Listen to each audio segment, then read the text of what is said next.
Welcome back to Faith Unshaken, where we fix our eyes on Jesus and not on worldly approval. I'm Reverend Sam Adeyemi, and today's message is a wake-up call. Are you living for people's applause, or are you living for God's purpose?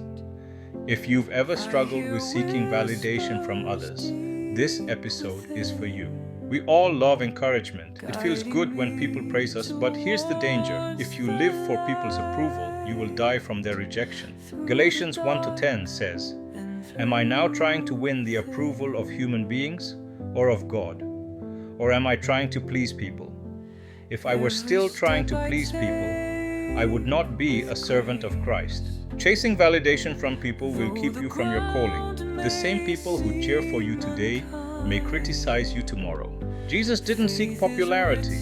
He sought obedience to the Father. Your purpose is greater than people's opinions. Look at Jesus. When he entered Jerusalem, the crowd shouted, "Hosanna!"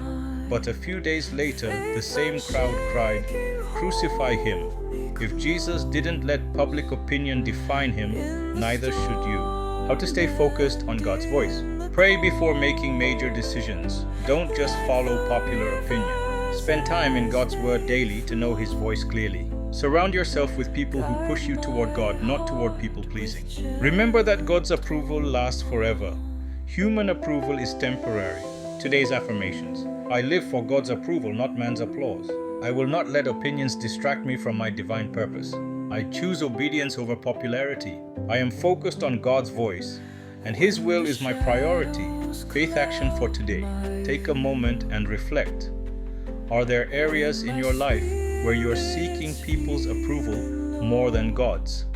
Surrender them to God today and say, "Lord, I choose your will over the world's applause." Closing words. The applause of men is temporary, but the voice of God leads to eternal purpose. Stay focused, stay obedient, and walk in your calling. Until next time, keep your faith unshaken.